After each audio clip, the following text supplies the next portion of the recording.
Chicken afritada is a Filipino chicken stew that is typically made with tomato sauce, potatoes, carrots, and bell peppers.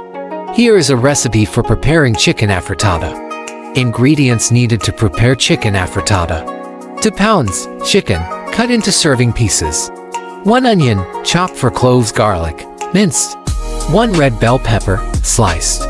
1 green bell pepper, sliced. 2 potatoes, peeled and cubed. 1 carrot, peeled and sliced. 1 cup tomato sauce. 1 cup chicken broth. 1 tbsp, fish sauce. 2 tbsp, cooking oil, salt, and pepper to taste. Rice to serve with the afritada.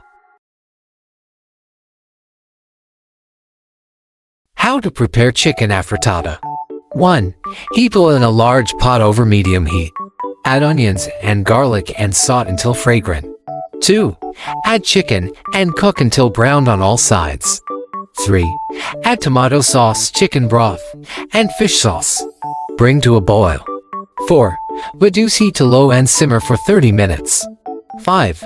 Add potatoes, carrots, and bell peppers. Simmer for another 20 minutes or until the vegetables are tender. 6. Season with salt and pepper to taste. 7. Serve hot with rice. Enjoy your homemade chicken afritada.